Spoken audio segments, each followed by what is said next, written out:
Good morning, church. It has been 2 weeks since we've looked at Genesis as a class together. So I don't know about you, but I'm excited to be back and excited to be looking at Genesis once again. This is also our last class in Genesis before we move on to our next quarter and move on to Exodus. So that being said, I've really enjoyed this class with you all. And I'm eager to see what we look into in the final chapters of this book. But last time, we kind of talked about the climax of Joseph's story. And we spent time focusing on how the climax of his story isn't when he rises to power, but when he kind of comes to reconciliation with his brothers and with his family. We read about how the family kind of remembers everything that they did to Joseph and how they hold themselves to their mistakes. We talked a lot about the changes that we see in the brothers, the changes that we see in Reuben, how he's like, I'm not making the same mistakes I've made before again. The changes that we see in Judah, how he comes from being a very dark and twisted man to a very thoughtful and considerate man towards his family. We talked about the reconciliation of Joseph to his brothers. And when we left off, he revealed who he was. He was hugging his brothers and weeping with his brothers. But we also saw but he also revealed to his brothers what God was doing in his life and what God was doing in their lives, right? Taking the evil that they had done and using that to make good, to preserve life and to preserve a remnant and to bring about great deliverance. Joseph reveals not only to his brothers but reveals to us God's MO, right? That God is one who's all about bringing about life and bringing about a great deliverance and saving people. So with that being said, what we're going to do today is look at chapters 45 to chapter 50. We're not going to read all of it, but we'll try to kind of give a synopsis of those 5 chapters and then see what is the big takeaway that we can have, not only from those chapters, but from the entire book. So that being said, let's first talk about chapter 45. We read from verses 1 to 15. What we're going to read or look at now is verses 16 to 28. This is following Joseph's reunion with his brothers, right? When Pharaoh hears about this, he's actually pretty eager to meet these people, and he's eager for Joseph's family to be in Egypt. I guess with the trust and care that he has for Joseph, he wants that same type of concern to be directed towards Joseph's family. So he says, hey, take your brothers, take your family, bring them back here. He sends for them. Not only does he send for them, but he sends like a whole caravan of just goods to supply for his family and for his father. He sends wagons full of resources. It's in chapter 45 and verse 27. It says, but when they told Jacob all that Joseph had said to them, and when they saw the wagons that Joseph had sent to transport him, the spirit of their father Jacob was revived. And then Israel said, enough, my son Joseph is still alive. I will go to see him before I die. And so, again, Pharaoh sends all these things to bring Jacob back to reunite with his father. He's reunited with his brothers, but he hasn't yet reunited with his father. And there is this aspect that it does seem like without this, Jacob may not have believed what the sons were saying. To Jacob, Joseph has been dead for years. So imagine the brothers just show up and they're like, hey, Jacob's alive, or Joseph's alive. How's Jacob supposed to believe this? Well, maybe the wagon's full of resources that Pharaoh has sent or Jacob has sent himself. But it seems like seems like Jacob has a physical response from this information or from this news, right? He says before to the brothers, if I'm to lose Benjamin, if I'm to lose Joseph, I'm going to go down to Sheol with the gray hairs on my head. But now the scripture literally says that his spirit has been revived. Hearing about Joseph has physically done something to Jacob, and he's excited to see him. It's like the one thing he wants to fulfill before he dies. So this is what we get in chapter 45. Continue on into chapter 46. As Jacob is going, we see that he has a pretty interesting interaction with God. In Genesis chapter 46 and verse 3, it said, God said, I am the God of your father. Do not be afraid to go down to Egypt, for I will make you into a great nation there, and I will go down with you to Egypt, and I will also bring you back. Joseph will close your eyes when you die. And so, kind of something that he wasn't sure about before, right, which is seeing his son again or thinking that he lost his son. God is still communicating with Jacob and through dreams of all things, and he's telling him good news pretty much. He says, hey, you thought you lost your son at one point, but actually you're going to be with him when you die. You guys will be united once again. Something I forgot to mention before about chapter 45, but something I think we should keep in mind in general is, again, the geography of what we're talking about. We're told by the scriptures that they start out in Beersheba and they're translated from Beersheba over to Goshen. I just wanted us to keep in mind the distance that we're talking about when we're discussing such things, right? So Beersheba is over here. If you're looking at a map and you can't remember, it's kind of just tucked in the pocket of this river right here, across from the sea here. But when they're being transported from their home over to Egypt, they're traveling all the way from over here to all the way over here. And so even in terms of things that we're talking about last week, remember Joseph is sending his brothers back and forth to go get his family members, right? There's a famine here, so they go all the way over here, and then Joseph's like, you guys are a bunch of spies, right? Come back and bring this brother to prove that you're not. And so they go all the way back over here. They get Benjamin, they go all the way back, and he's like, great, I'm your brother Joseph. Now go get my father. And they go all the way back over here, and then they take their entire family and go all the way, they make like 3 trips back and forth between this huge distance. It's pretty much a wilderness right here. So anyway, that's a pretty big deal. Go ahead, Miss Judy. Can you tell by that key, how many miles is that? I have no idea. I have no idea. You could maybe take your thumb and start, doing that. But it looks like definitely over 100 miles, for sure, easily.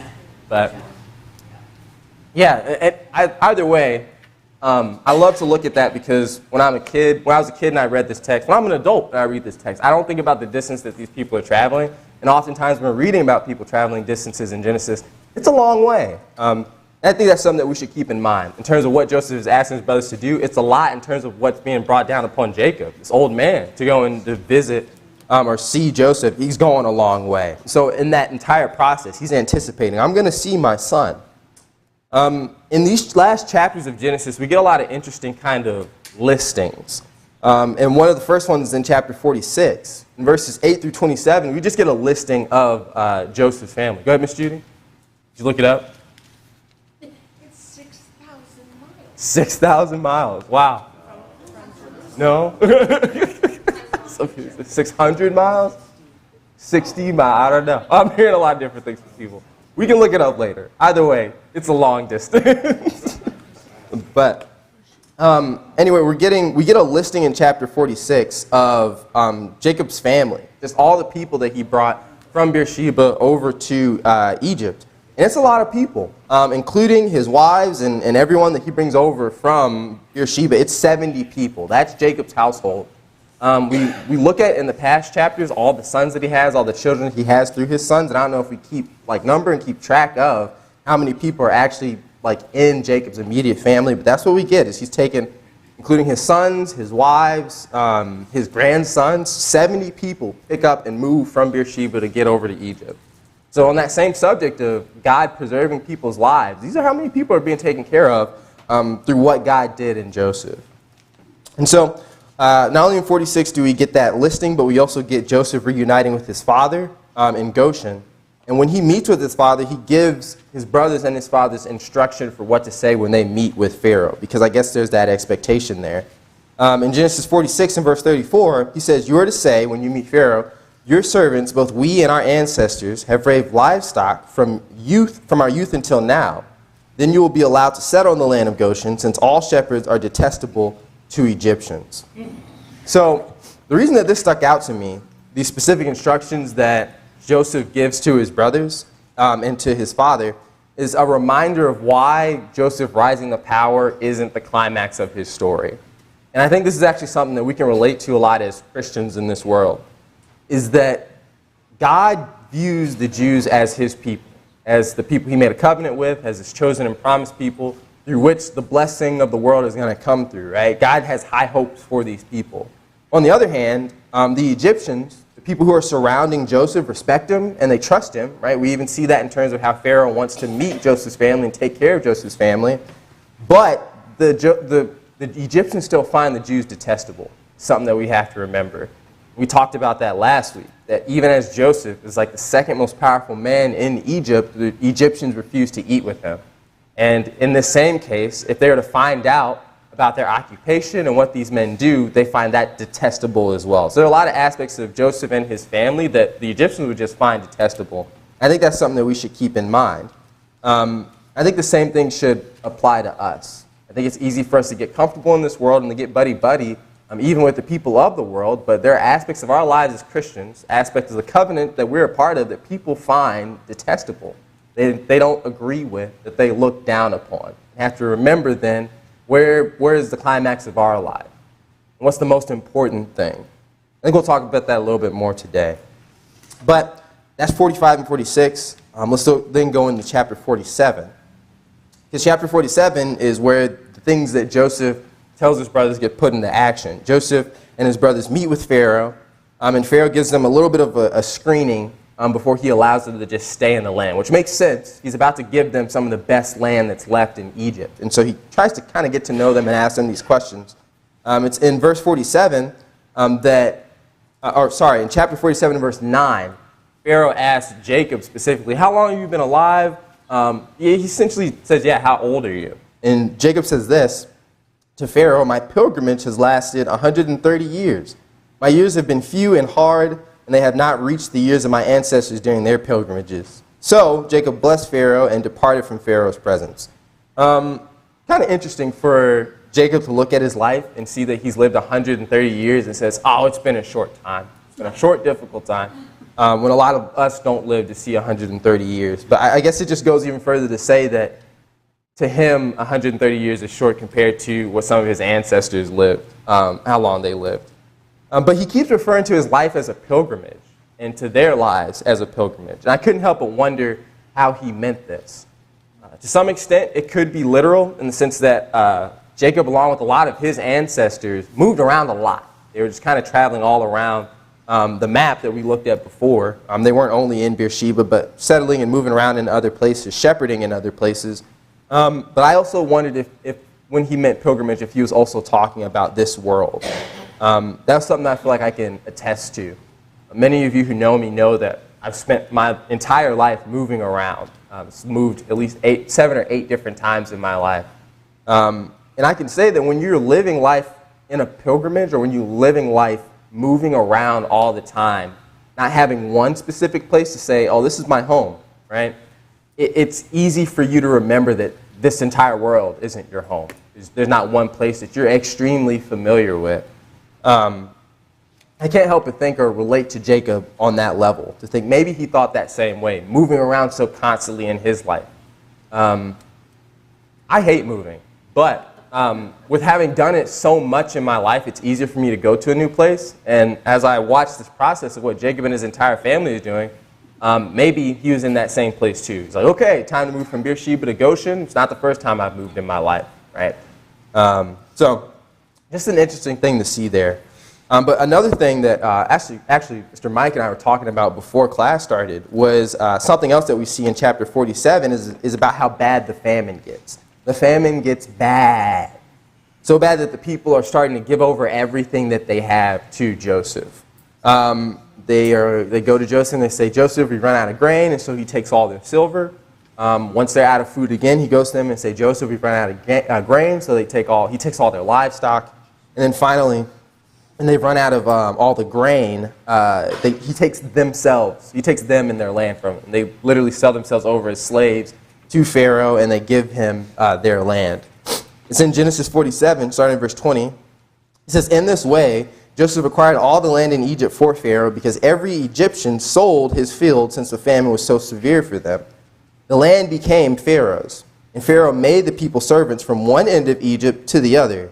The only land he did not acquire belonged to the priests, for they had an allowance from Pharaoh, and they ate from their allowance that Pharaoh gave to them. Therefore, they did not sell their land. So at this point, the famine is so bad that Pharaoh owns all the land in Egypt, and he also owns all the people in Egypt.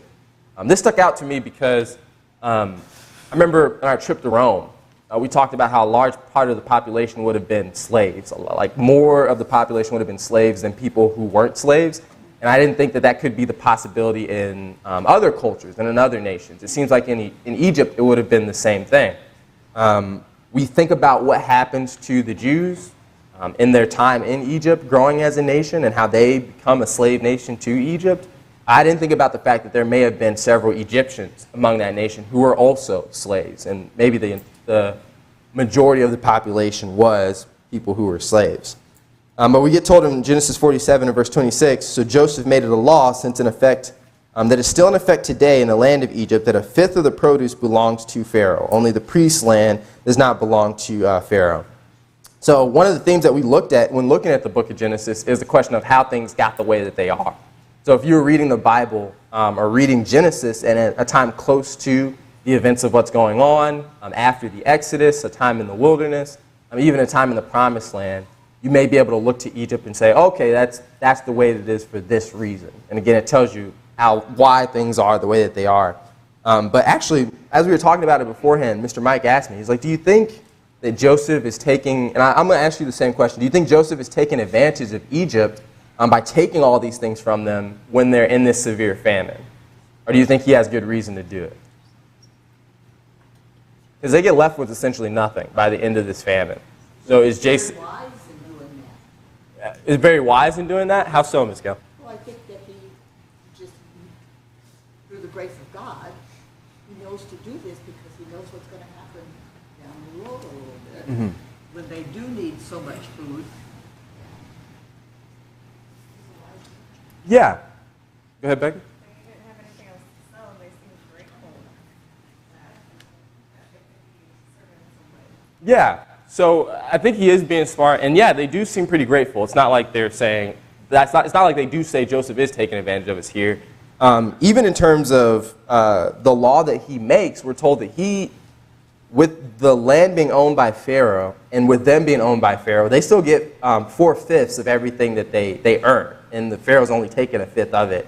I could easily see someone as a ruler doing the opposite and saying, okay, Pharaoh, considering he owns you and owns your land, gets 4/5 and you get the 1/5. Make it work. But I don't think that's what Joseph is doing here, and he's still trying to be smart, but still trying to provide for the nation here, putting those management skills he has to work. But another thing I thought is one of the chapters, in the chapters that we're looking at soon, Jacob starts to come to the end of his life. And at first I was kind of thrown off by this in the sense of thinking, okay, Jacob just got to know Joseph and is reunited with his son, and then he dies and he loses him. But that's not really the case. He gets 13 years where he doesn't have Joseph in his life, but we're told that he lived in Egypt for 17 years. So in Genesis 47, verse 28, it says, now Jacob lived in the land of Egypt 17 years, and his lifespan was 147 years. So he lives almost another 20 years after moving over to Goshen. So not only does he get that time, more of that time in his pilgrimage, but that's the time that he gets with Joseph. So I thought that was a little bit of a good closure there, and a little bit of a good thing that we see in Jacob's life is that he gets to spend some time with his son.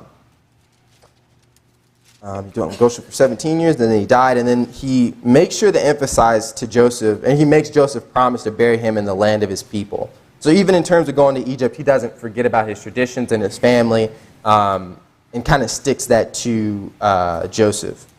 At the beginning of chapter 48, Jacob is talking to Joseph, specifically in terms of meeting Joseph's sons, right? So Jacob wants to take the time to, and this is when we're getting into those deathbed thoughts I was talking about before. Jacob is meeting or coming to the end of his life, so he's trying to take the final moments to do anything he needs to do before he leaves this world, and he specifically wants to meet with Joseph's sons. And what he says to Joseph sticks out to me here in this chapter. In chapter 48, in verse 3, Jacob says to Joseph, God Almighty appeared to me at Luz in the land of Canaan, and blessed me.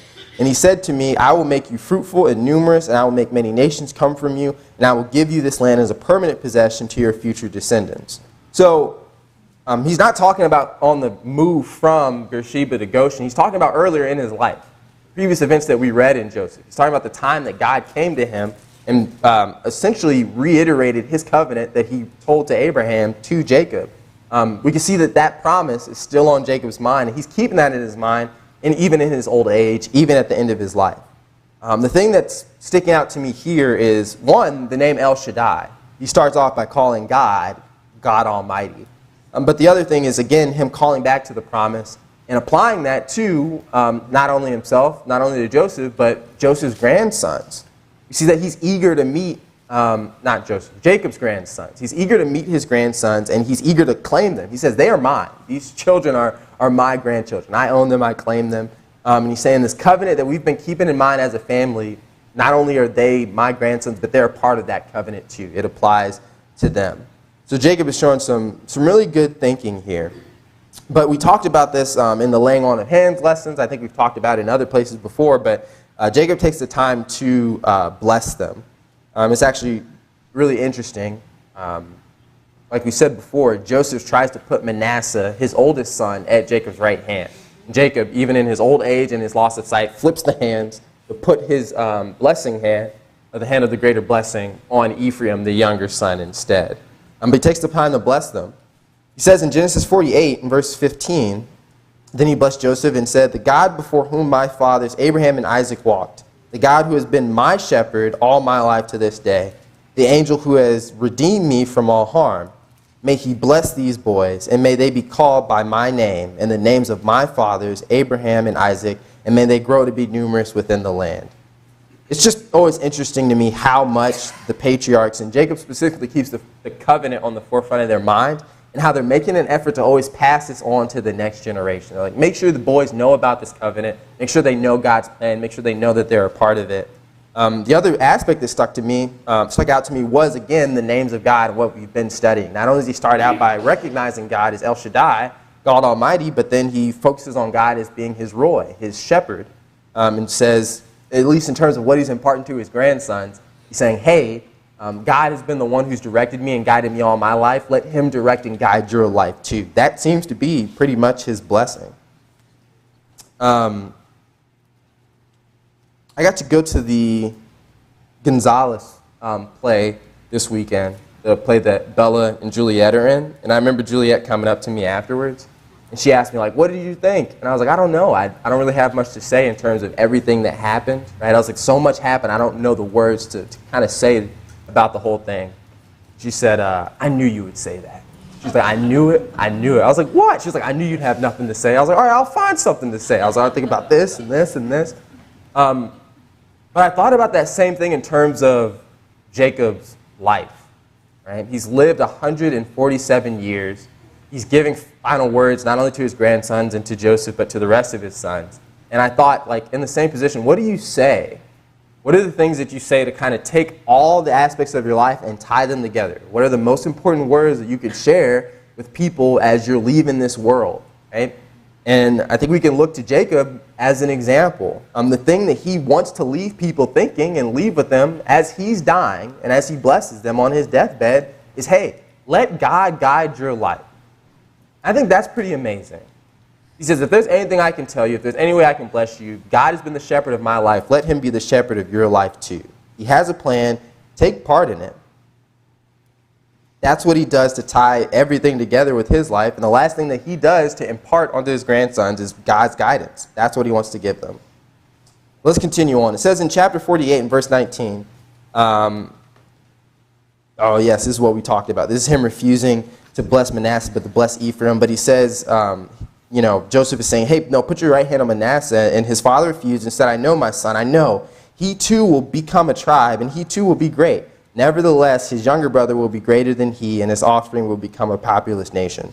So the last thing I wanted to focus on in this chapter was the fact that the thing that happens to Jacob, he makes happen to his grandsons. Remember God coming to Rebekah and telling her, hey, the older is going to serve the younger. It seems that Jacob's keeping that same thing in mind when dealing with his grandsons. And so they're not only keeping in mind the mistakes that they've made, but the big and other aspects of their life.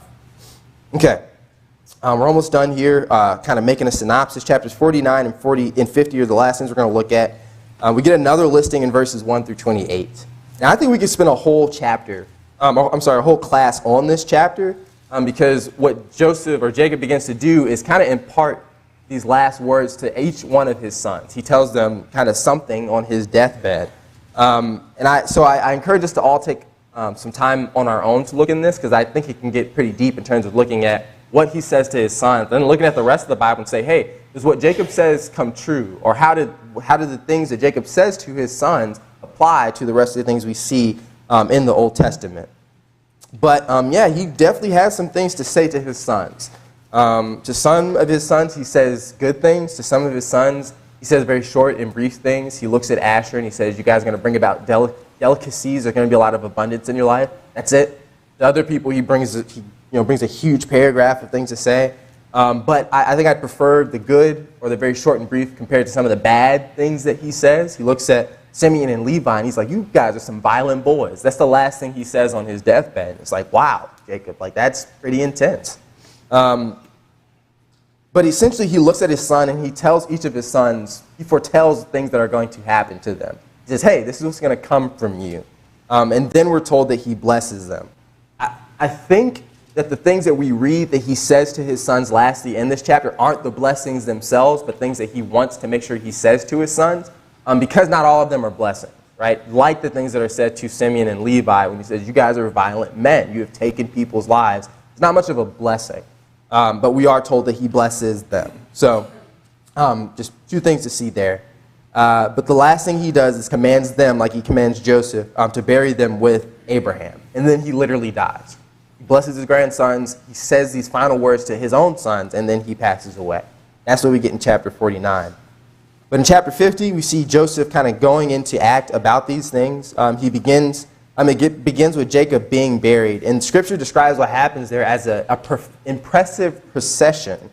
We're told the people of Canaan are impressed with this procession that Egypt gives for Jacob. That's the other aspect. It's not just Jacob's family of 70 who are mourning the loss of Jacob. It's the Egyptians as well. And I think it may be because they have just that much respect for Joseph and his family. It's a pretty interesting thing to think about.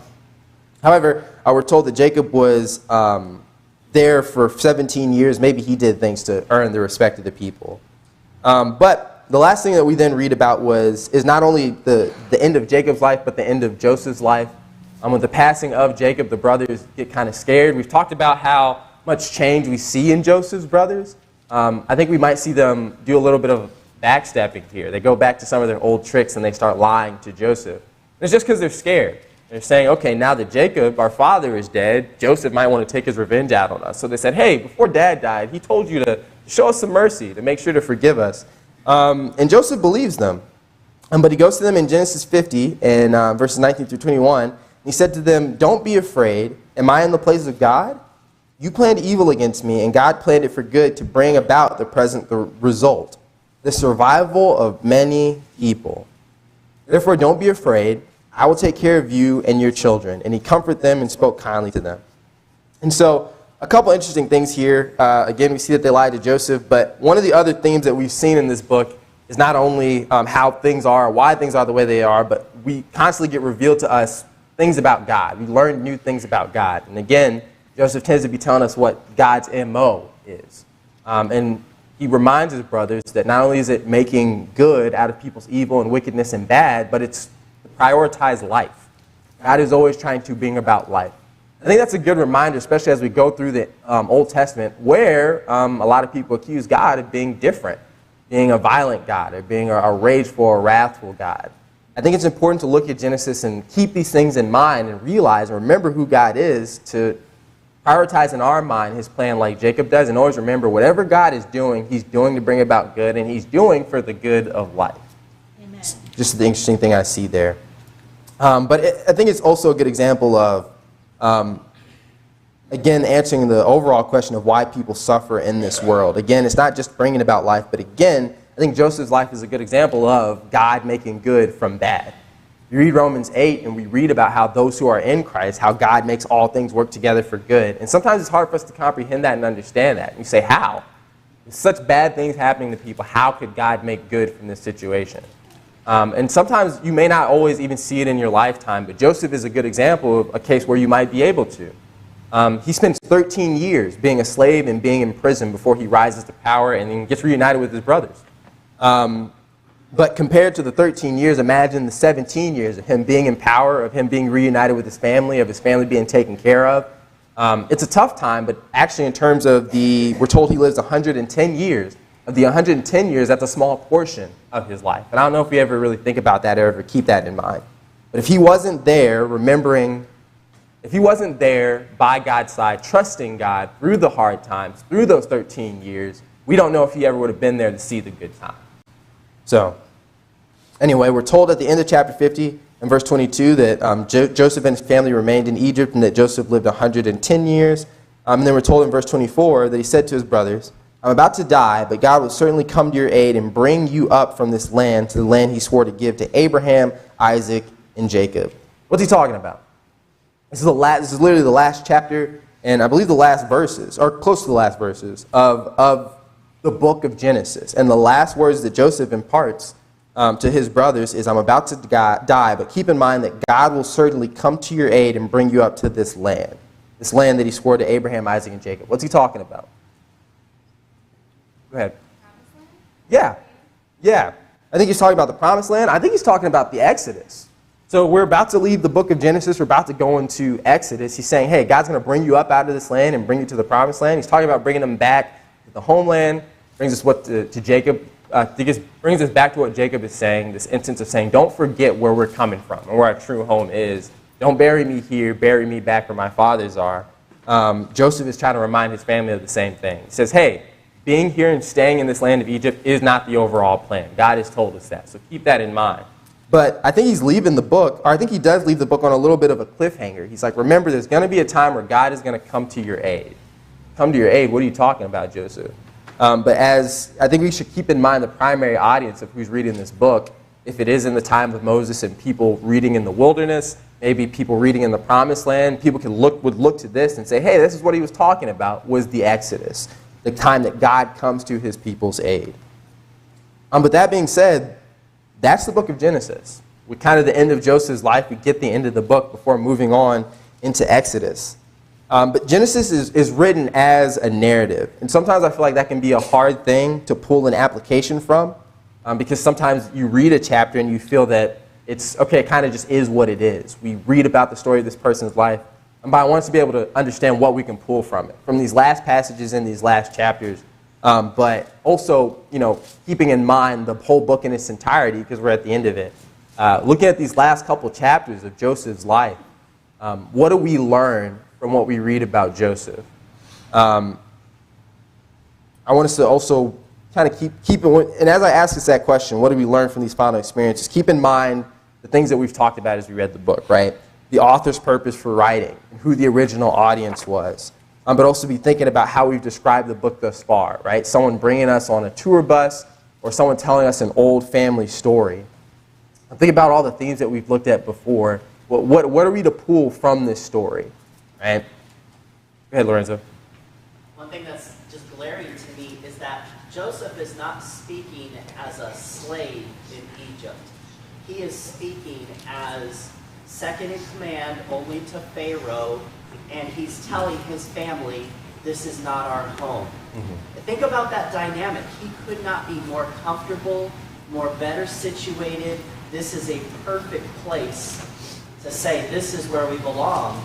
And he's saying, and he has faith from his fathers that says, this isn't where we belong. Right. Yeah. So Joseph gains his power, and he becomes a natural leader in his family. But we see that, like Jacob, like some of the other patriarchs, he never forgets what's important. Where Jacob ends up is where a lot of us, I think, as people, as Americans end up, where we're like, I just want to make my family comfortable and do its best to take care of my family in this world. But we can learn from Joseph, not only the original audience of the book, but us as a secondary audience, that we should keep that same thing in mind. And that the most important thing that we can do for our family, the most important thing that we can impart and share with them, is what the true overall plan is, and that this world is not our home. It's not our final conclusion or destination we should be looking towards. I see a comment back here. Okay. One thing that I've been saying as we've been looking through the entire book, and I was going to say I hope I don't sound like a broken record, but that's fine too. If I sound like a broken record, that's okay. I want to instill it in our mind. One of the most important things that I learned from the book of Genesis, but especially from these last couple chapters, is the importance of family. Family, family, family. That's just what got imparted to me as I was reading this book that I didn't notice before. One of the things that we read in these last chapters is the last words of patriarchs, the last words of Joseph, the last words of Jacob. And as Jacob is giving the last words to his sons and to Joseph and his grandsons, and Jacob's giving the last words to his brothers, all they want to talk about is God. And you think about Jesus and his time on earth, one of the things that we talked about a year ago, looking at the core aspects of discipleship is the kingdom, right? And that if you knew Jesus, one thing that Jesus was always talking about was the kingdom. Every other page, he's talking about the kingdom in some way. And it's the same thing with the patriarchs. Everybody's talking about this aspect of hope and something to look forward to. A couple of us were talking about this yesterday, is that Israel was made to be a hopeful people. God was always sharing things with them or telling things to them that would incite hope within them. For example, the last words that Joseph says to his brothers is, okay, wait for this time. There's a time coming where God is going to do something great. And so, okay, now they're anticipating, they're talking to each other, they're whispering to each other, when's this time that God's going to come to our aid? When this time he's going to raise us up and bring us back to the promised land? We talked about how good things are. Are things going to get better? It's these questions and this hope that should fill them. Think about the promise and this concept of the Messiah coming through someone's son, possibly, and we see that in the beginning of the book. When God gives these curses out from the book of Genesis, he says to Eve, hey, a son is still going to come and he's going to defeat this serpent, or he's going to deal with this serpent. And so then we ask the question, okay, these people are then having kids, are they thinking the same thing? Is my son, my child going to be the one who comes along and steps on the head of this serpent? It's all these aspects of hope and things for people to anticipate. But anyway, in terms of family, these are the last things that these guys say to their kids as they're leaving this world, or as they go from generation to generation. That's the thing that they want to pass on. The other thing I saw in terms of this in these last chapters and in this book is the influence that family has upon each other. That even in ways that we may not see, we tend to influence our family more than we think we do. For example, Jacob working with his grandson in the same way that he was dealt with. He's like, hey, I was the younger son who was given the blessing, so I'm going to give my younger grandson the blessing as well. That's how his family dealt with him. That's how he was raised. So he said he was going to do the same thing. But I say that in terms of, again, the last words that Joseph and Jacob leave with their family. Family has a lot of influence on each other. And we should keep that in mind to then say, how are we influencing each other? What are we imparting to our children, our family members? Or what are we trying to make stick? When we look at the patriarchs and the people in Genesis, if there's a way that they're influencing each other, the thing that we should pull is that they're trying to make sure that people are remembering the promise. We talked about Joseph in Egypt and how he's going through these bad things. He still somehow seems to keep his dreams in mind, or he still somehow seems to keep the promise in mind. And we said someone had to be teaching this man this. Someone had to be reminding this man about this. And in terms of family and what we're doing with our family, we should be doing the same. With our children, with our brothers, with our sisters. Hey, remember God in your life. Remember the promise. Make him the shepherd of your life too. The other aspect of family that I saw in the book is just a consideration for them. We have so many patterns. And again, I could go on and on about this. I will go on and on about this. We have so many patterns, right, of family in the book of Genesis looking at each other and not caring about one another. People get in such bad situations, they say, hey, that's my half-sibling. I don't care. Or that's just not me. I don't care. The very first brother relationship we have, the other brother kills the other one. He says, I don't care about your situation. I don't care who you are. What I care about is me. Right? That pattern repeats so much in Genesis. Not only does it repeat in Genesis, it repeats throughout the rest of the Bible. That's why we're told about the nations that we get in Genesis, that we're supposed to remember that these people are related, these people, how they're connected, where they started, where they came from. The book is called Origins. But in forgetting their origins and forgetting where they come from, they show no consideration for family. That happens throughout the rest of the book. So it becomes an amazing thing when we look at Joseph and his life and Jacob at the end of his life and see all this union and reconciliation. It's not until we get to Jacob that we see brothers united as opposed to divided and trying to kill each other. It's not until we get to Joseph again that we see brothers, 12 brothers, united and coming together and not trying to kill each other, despite good reason to. I think that's a big deal. But I think God is trying to point to us the importance of family, that it's his tool for impacting the world. And for that reason, we should love each other. We should have a consideration for each other, not only for our blood family, our immediate family, not only for our fellow man, knowing that we all came from Noah and all came from Adam and Eve, but especially for our brothers and sisters in the church. There's no means by which we should look at a faithful brother and sister and take the same approach as Cain and say, I don't care about you. I don't care about what you're going through. I could care less. I think Genesis wants to get that idea across. We talked a little bit about the concept of our origins in the book of Genesis. It tells us about how we got here, how we can look out into the world and understand why it is the way it is, or how it got to be the way it is.